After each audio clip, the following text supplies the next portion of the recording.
la sociedad feudal, las mujeres jugaban mucho y bien al ajedrez, hasta el punto de que echar una partidita era la excusa perfecta de los varones para entrar en las habitaciones de las damas. Pero hoy, salvo excepciones como la húngara Judith Polgar, que compite con la élite masculina, las mujeres juegan peor que los hombres al ajedrez. ¿Por qué? En teoría sí, pero en la vida real, en la práctica, es un hecho que las mujeres no juegan tan bien. Si algunos piensan que este tema no debería tratarse, pues que sea así. Pero creo que tiene que ver con el pasado, cuando los hombres tenían que ir a luchar, a defender sus familias, a probar su valor.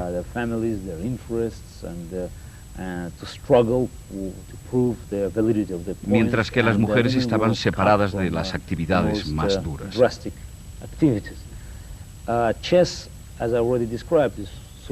El ajedrez está basado en una guerra psicológica y la mente debe dirigirse a la destrucción del oponente, vencerlo, demostrar que el otro está equivocado.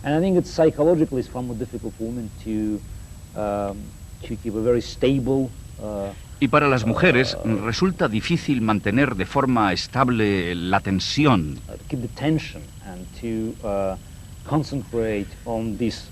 la concentración en esta línea destructiva durante mucho tiempo. Creo que 20 o 30 años de emancipación no pueden imponerse fácilmente frente a varios miles de años de costumbres tradicionales. Durante mucho tiempo en la historia, las mujeres no participaban en la sociedad. Estaban dedicadas a sus familias. Los hombres eran más sociales y más orientados a querer ganar. Pero ahora las mujeres cada vez juegan mejor. Seguramente habrá un momento en que las mujeres jueguen tan bien como los hombres. No creo que jueguen peor que los hombres. No creo que existan razones específicas. Creo que hay razones sociales. Es difícil aguantar la tensión en un torneo largo. Eso es cierto. Pero creo que el ajedrez es un juego tan democrático que permite tener éxito a personas con una mente intuitiva, o más lógica, o un carácter más deportivo.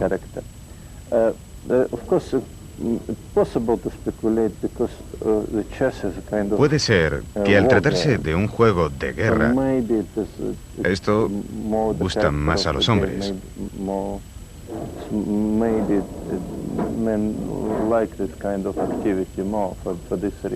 Podría ser.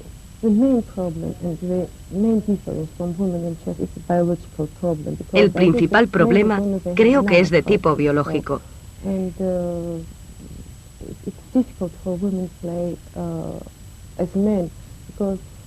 Puede haber otras razones, pero creo que sobre todo es biológico. No creo que sea por la inteligencia, claro, pero a lo mejor, no sé, no, la verdad es que es una pregunta difícil. Judith, claro que Judith es bastante buena, es la única que ha entrado entre los primeros 10. Y no pienso que las mujeres tienen menos capacidad que los hombres, pero simplemente hay menos mujeres jugando. Y claro, si hay 100 mujeres, no pueden salir 100 jugadores buenas. Y entre 10.000 hombres es posible que tengamos más jugadores fuertes. Bueno, en primer lugar porque existe un porcentaje muy bajo de jugadores de ajedrez mujeres. Y otro problema es que no sitúan sus metas en el nivel más alto, en el de ser campeonas. Y si te marcas un nivel, puedes acercarte a él, pero tal vez no alcanzarlo. Y no importa que el objetivo sea más alto o más bajo. Creo que esa es una de las razones. Las mujeres son más inteligentes que los hombres y no quieren desperdiciar su vida jugando un juego estúpido. ¿Juegan peor? No creo. Siempre ha habido diferencias históricas, psicológicas, físicas.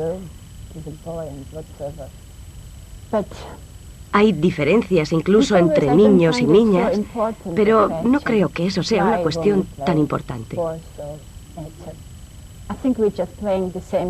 Jugamos al mismo juego e intentamos disfrutarlo y hacerlo lo mejor posible.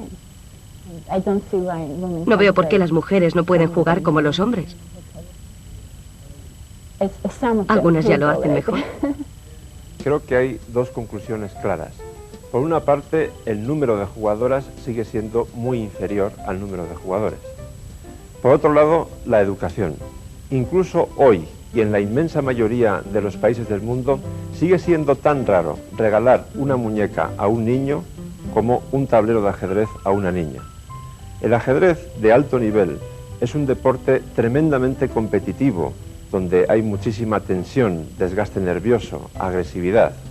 Ese concepto de la agresividad, de luchar para ser el mejor, para salir adelante en la vida, está todavía mucho más presente en la educación de los hombres que en la de las mujeres.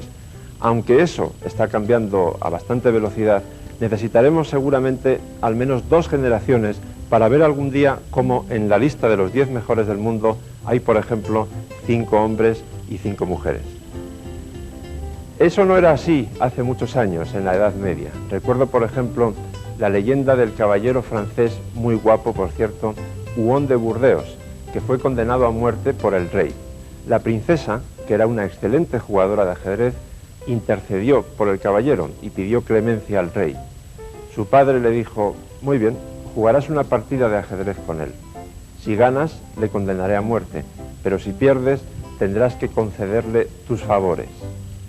Según cuentan los cronistas, la princesa tuvo que hacer enormes esfuerzos para dejarse ganar.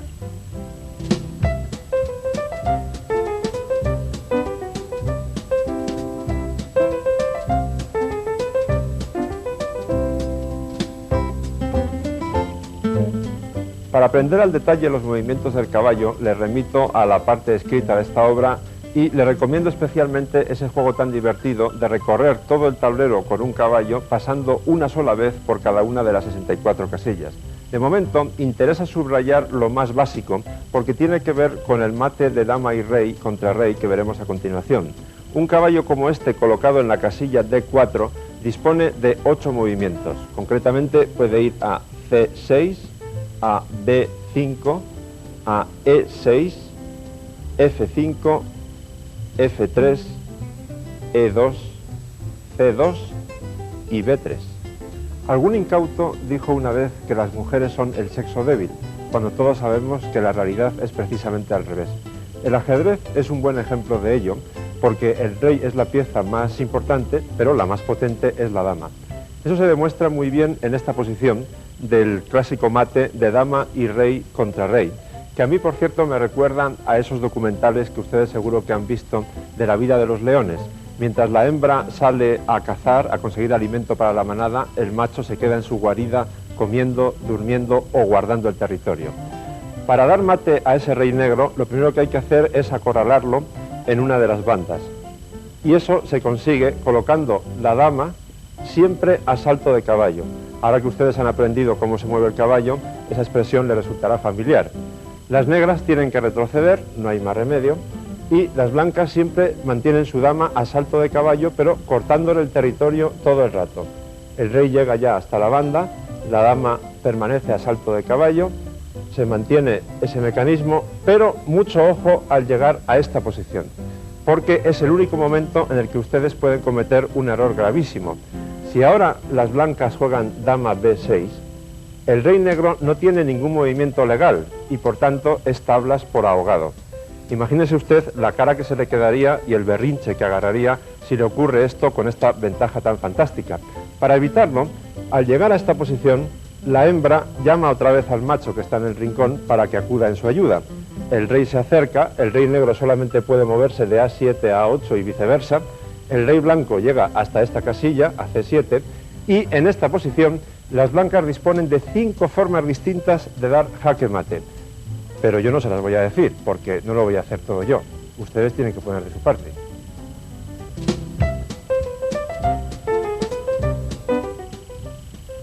La torre se mueve en horizontal o en vertical cuantas casillas desee el jugador. Por ejemplo, esta que tenemos en A1 puede trasladarse a lo largo de la primera horizontal o bien a lo largo de la vertical que va desde A1 hasta A8. Si hablamos de cómo dar mate con torre y rey contra rey solo, entonces la posición a la que debemos llegar al final es de este tipo. El rey defensor arrinconado en una de las bandas, el rey atacante cortándole el paso, y entonces la torre se encarga de dar la puntilla. En este caso, torre A8 sería jaque mate. Este es el jaque mate modélico de este tipo de posición. Ahora bien, para llegar aquí, el proceso es bastante más laborioso que el que vimos cuando se trataba de dama y rey contra rey solo. Porque como la torre es una pieza bastante menos potente que la dama, necesita la ayuda del rey durante todo el proceso, desde el principio hasta el final. Por ejemplo, cuando conseguimos esta posición en la que, insisto, el rey blanco corta el paso del rey negro en horizontal, la torre, aplicando el mismo método que antes, lo que hace es ganar una horizontal más. El rey negro queda ahora cortado y sus movimientos se limitan a las 3 últimas filas del tablero. El rey blanco aprovecha para ganar una horizontal y aquí el único recurso de las negras es el del pataleo, es decir, el de jugar más o menos al ratón y al gato con el rey blanco. Para evitar que la torre blanca le dé otro jaque en la 6ª fila, el rey negro, por ejemplo, se va aquí, de manera que si ahora torre A6 jaque, el rey se escaparía por G5. Pero eso se corta fácilmente, precisamente cortando el paso del rey negro no solo en horizontal como antes, sino también en vertical. Ahora el rey negro solamente dispone de este trocito de tablero para moverse, todo el resto está cortado por la torre blanca, y así continúa el proceso. Ahora la torre puede cortar una vertical más, al rey negro ya solamente le quedan estas 6 casillas. Si por ejemplo se mantiene en la 6ª horizontal, pues el rey blanco se acerca y todo consiste en ir arrinconándolo, se gana una horizontal más y así hasta que lleguemos a la posición que hemos visto al principio. En resumen, el mecanismo de torre y rey contra rey para dar jaque mate es una cuestión de empujar, pero no a lo bruto, sino con un poco de inteligencia. Al igual que en el judo existen cinturones de diversos colores para establecer categorías, en ajedrez el máximo título es el de Gran Maestro. Después vienen Maestro Internacional, Maestro de la FIDE, Maestro Nacional, Preferente, Primera, Segunda y Tercera. Para ascender, por ejemplo, de Maestro Internacional a Gran Maestro, hay que conseguir una serie de resultados excelentes en torneos distintos. Esos éxitos se denominan normas, que son pedazos de título, y cuando uno acumula 2 o 3 normas, asciende al título superior.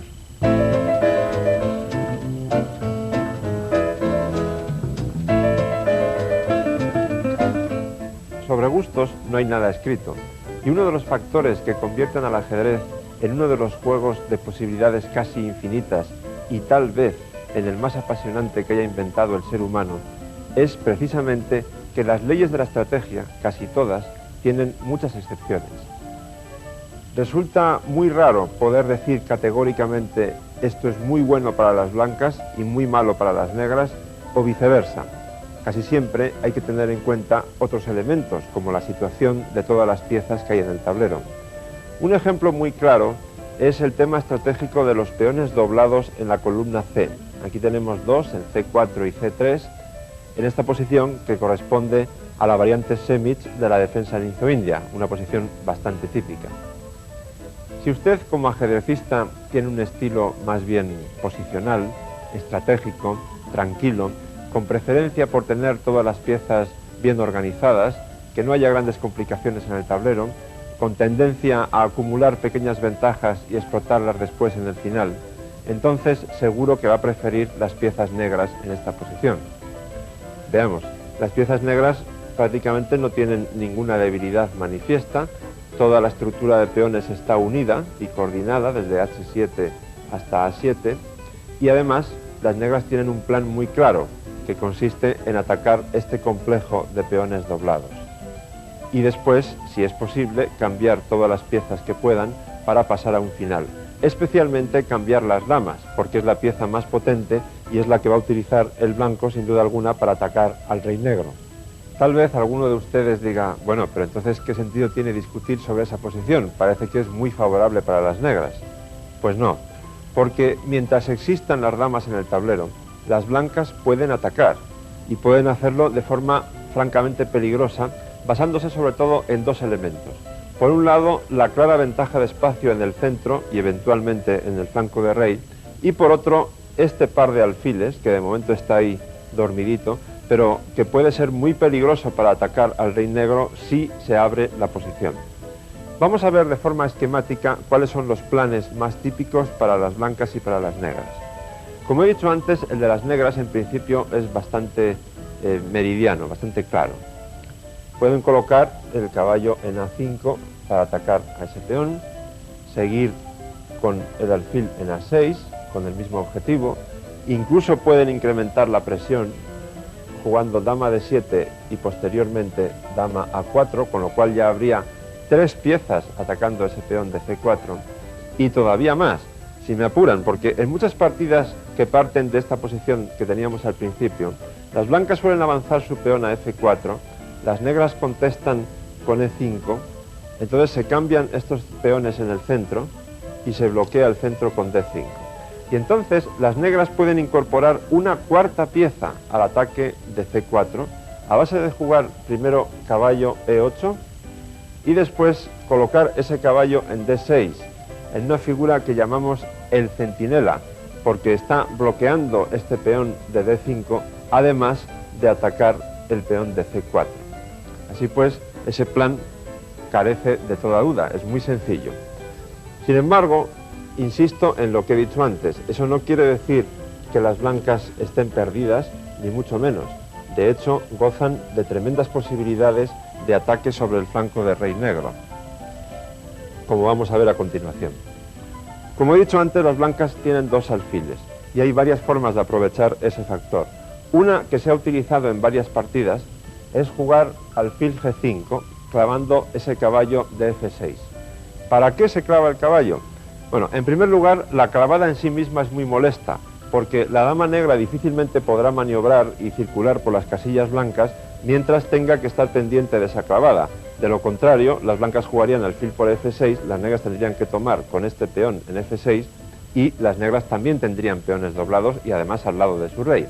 Como eso no interesa en absoluto, las negras probablemente jugarán H6 para echar al alfil de ahí. Eso es precisamente lo que quieren provocar las blancas.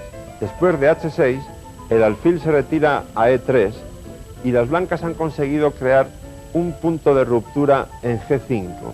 ¿Eso qué quiere decir? Lo veremos claramente con este plan. Las blancas podrían jugar a continuación con el peón en F3, G4, H4, G5. Ahí tenemos una ruptura sobre la estructura de peones que protege al enroque negro. Y después de la captura en G5, aquí las blancas han ganado un montón de espacio para atacar al rey negro. Pueden hacerlo, por ejemplo, colocando el caballo aquí, y después hay varios trucos. Uno de ellos, por ejemplo, consiste en desarrollar la torre de forma un tanto artificial a A2 y después traerla a H2 o a G2 según las circunstancias. Ahora bien, ese plan no tiene por qué gustar a todo el mundo, porque tiene 2 inconvenientes. Uno, que al jugador de las blancas le puede asustar eso de avanzar los peones del flanco de rey, y que protegen lógicamente al monarca de manera tan alegre. O bien, también puede ocurrir, con el alfil todavía en C1, también puede ocurrir que las negras prevengan esa clavada del alfil en G5 y jueguen antes caballo E8, con lo cual ya el alfil no puede ir a G5.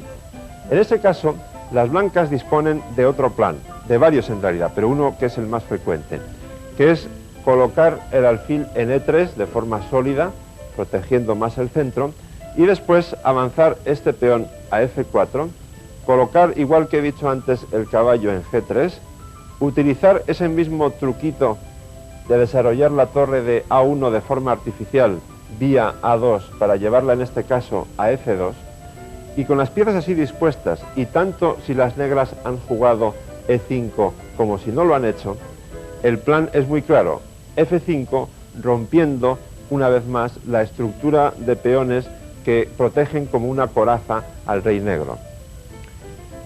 Debe tenerse muy en cuenta una cosa: mientras todo esto ocurre en el flanco de rey, sin duda alguna las negras habrán seguido con su plan de atacar los peones de C4 y C3, con todo eso que hemos dicho antes. Pero ojo, porque mientras hacen todo eso, están desviando todas sus piezas hacia el flanco de dama, y por tanto desviándolas de la defensa del flanco de rey, donde están acumuladas todas las blancas.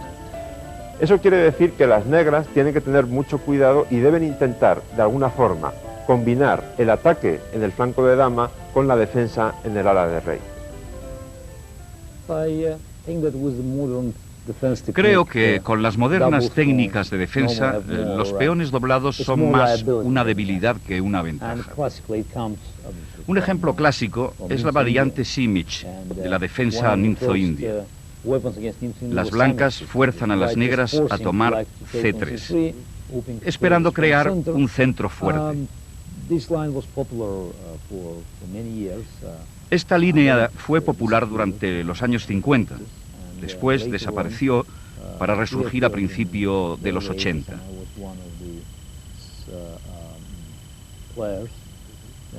Yo mismo fui uno de sus impulsores, porque pensaba que las blancas pueden lograr buenas posibilidades de ataque. Pero en general, ahora no soy muy partidario de este esquema, porque las negras tienen varias formas de fijar la debilidad en C4 y atacarla. Creo que hay un buen ejemplo en la partida de Yusupov-Karpov, jugada en Linares en el 94, en la que Karpov neutralizó el avance de las blancas, desarrollando las piezas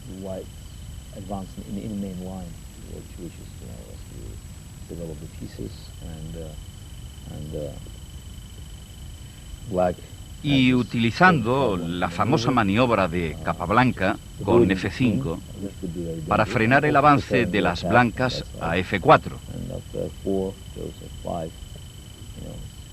Y es importante detener este avance.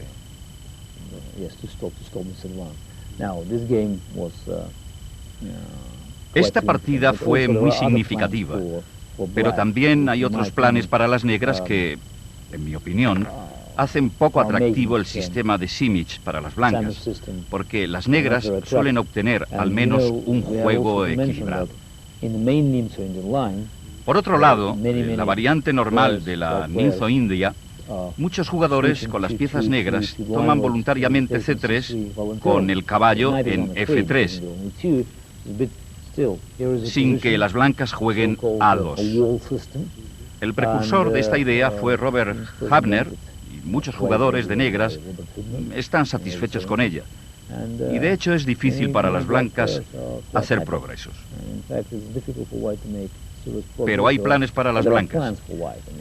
Por ejemplo, las blancas intentaban cerrar el centro con D5, pero no era muy efectivo.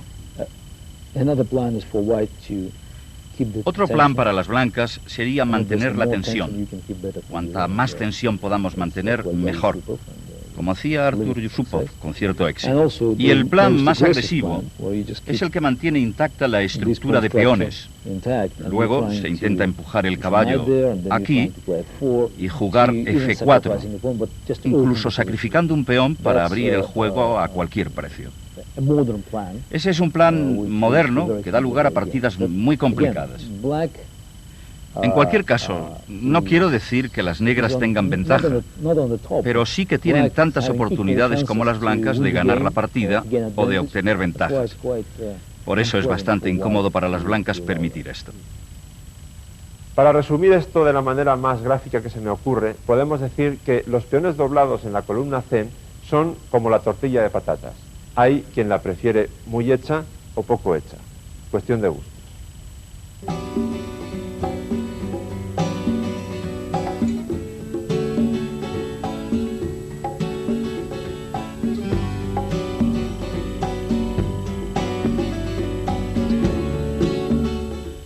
es bastante raro encontrar juegos de ajedrez cuyos peones sean figuras femeninas, como estas que tenemos aquí, de un juego ruso de este siglo, que recuerda mucho a las típicas matroscas, esas muñecas típicas rusas que se guardan una dentro de otra. La ausencia de figuras femeninas en los juegos de ajedrez se debe, creo que con toda seguridad, a que tradicionalmente el ajedrez ha estado dominado por los hombres. Sin embargo, en los últimos años empezamos a ver figuras de mujeres realmente de enorme categoría. Quizá el caso más impresionante es el de Judith Polgar, que es la única mujer en la historia capaz de situarse en los 15 primeros puestos del ranking mundial y de lograr buenos resultados contra la superélite masculina. Judith es la menor de 3 hermanas húngaras que nunca fueron al colegio porque sus padres, maestros de profesión, decidieron educarlas en casa con el ajedrez como asignatura. La mayor de las hermanas, Susa, fue campeona del mundo de mujeres y la mediana, Sofía, nunca se dedicó profesionalmente al ajedrez, pero estuvo también entre las mejores del mundo en la clasificación femenina. Ustedes pueden pensar que después de esa biografía estamos hablando de 3 monstruitos que lo único que saben hacer es jugar al ajedrez. Sin embargo, no es así. Las 3 hablan 7 u 8 idiomas, han conocido cerca de 50 países, son extravertidas, muy simpáticas y gozan de una excelente imagen entre sus colegas, se llevan muy bien con todos ellos. Además, al principio, las 3 hermanas Polgar se negaban, por principio, a disputar competiciones solamente destinadas a mujeres. Ellos preferían jugar con hombres, mezclarse con hombres en torneos mixtos. Pero hubo algunas excepciones, como la Olimpiada de Ajedrez de Salónica, en Grecia, en 1988, donde, bajo presiones del gobierno húngaro, las hermanas Polgar aceptaron jugar en el grupo femenino. Y la sensación fue impresionante, porque claro, de repente llegamos a la ceremonia de inauguración y el equipo femenino de Hungría alinea a 3 adolescentes. Judith Polgar era, por supuesto, una de las 3, tenía en aquel momento nada más 12 años. Vamos a ver una partida que disputó contra la búlgara Sofía Angelova. Judith tenía las piezas blancas y abrió con el peón de rey. Angelova replicó con la defensa siciliana, C5. Y después de caballo F3 y caballo C6, Judith se desvió de los caminos más conocidos y jugó alfil B5. Jugada cuyo objetivo principal es luchar indirectamente por el control de las casillas centrales E5 y D4, que como verán van a ser muy importantes en esta partida. Angelova jugó G6, Judith se enroca rápidamente antes de pasar al ataque, alfil G7, C3 apoyando el avance a D4 para formar un centro muy sólido. La jugadora búlgara cree que con E5 ha evitado esa idea de romper el centro tan prematuramente, pero se equivoca, porque Judith de todas formas juega D4, sin importarle la aparente pérdida de un peón. La búlgara captura en D4, primero con el peón, después con el caballo. Y ahora el secreto está en esta jugada, E5. La idea es triple. Por una parte, se evita el desarrollo normal del caballo negro a F6. Por otro lado, al tapar la diagonal del alfil de G7 sobre el peón de D4, se amenaza tomar ese peón con la dama en D4, con una ventaja de espacio evidente. Y además, las negras no pueden o no deben tomar ese peón de E5 con el alfil, porque seguiría torre E1 clavando el alfil sobre el rey con efectos tremendos. Por lo tanto, Angelova decide seguir desarrollando sus piezas y juega caballo G7. Judith, en una clara muestra del estilo incisivo, agresivo, que le caracterizó desde que era muy pequeña, jugó alfil G5. Clava el caballo, las negras se enrocan antes de que sea tarde, Judith, siguiendo con su plan, recaptura en D4, y ahora la jugadora búlgara encuentra un recurso aparentemente muy útil, incluso liberador, que es caballo C6. Fíjense en la buena apariencia de esta jugada. Si las blancas toman la dama de D8, las negras contestarían sencillamente caballo por D4 y no hay ningún problema. Si las blancas toman el caballo de C6, alfil por C6, entonces sencillamente dama por G5. El alfil de C6 queda atacado, el peón de E5 queda atacado, las negras resolverían todos sus problemas. Pero Judith contesta de una manera sencilla y muy eficaz. Dama H4. Se defiende el alfil y además esta jugada es consecuente con todas las anteriores. La idea es empezar a atacar ya al enroque negro. Las negras tienen que mover la dama a B6, atacando el alfil. Judith defiende el alfil con caballo C3 y Angelova considera que este peón de E5 ya está maduro y se lo come con el alfil. En realidad todo esto responde a la idea de la jugadora húngara, a la que no le importa entregar material si conserva la iniciativa y el ataque sobre el rey negro. Judith Polgar sigue desarrollando sus piezas y lleva la torre de A a E1, presionando sobre el alfil. Fíjense, porque es muy importante para comprender la marcha de la partida, la diferencia en el desarrollo de ambos bandos. Mientras las blancas tienen su dama, los dos alfiles, el caballo y una torre en perfecta coordinación, en posiciones muy agresivas, solamente la torre de F1 está de momento pasiva, las negras tienen todavía todo el flanco de dama sin desarrollar. La torre de A8 está ahí de adorno porque el alfil de C8 aún no ha podido desarrollarse. Esa es la gran ventaja de las blancas, que vale mucho más que el peón de desventaja. Sin embargo, la jugadora búlgara, quizá influida negativamente por la edad de su rival, les recuerdo que Judith tenía solamente 12 años en ese momento, considera que las blancas en este momento están haciendo un regalo, lo que en términos del argot ajedrecístico se denomina dejarse una pieza, les están regalando una pieza. Y procede a comerse esa pieza con alfil por C3, B por C3 y dama por B5. Las negras han ganado una pieza, pero están estratégicamente perdidas. Judith Polgar había sido mucho más profunda en sus análisis que Angelova, porque ahora, fíjense en estas dos casillas negras de F6 y H6, cercanas al rey negro. Están tremendamente débiles, ya lo estaban antes, pero ahora mucho más después de la desaparición del alfil de G7 que las controlaba. Judith contesta con dama H6. La amenaza es gravísima. La idea es alfil F6 y mate en G7. Las negras tienen que hacer algo de forma imperiosa porque si no reciben mate ya. Solo hay dos formas de intentar pararlo. Una sería F6, peón a F6. Pero eso se contestaría fulgurantemente con alfil por F6, torre por F6, torre E8 jaque, rey F7 y dama F8 mate. Volvamos a la posición que teníamos después de dama H6. Les recuerdo que la amenaza blanca es alfil F6. La otra posibilidad de las negras, que es la que eligió Angelova, es dama F5, controlando esa casilla con la dama.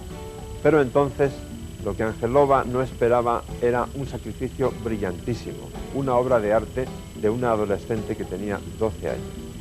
Judith Polgar contesta de forma muy espectacular, dama por F8 jaque, y la búlgara tuvo que abandonar, porque la continuación sería rey por F8,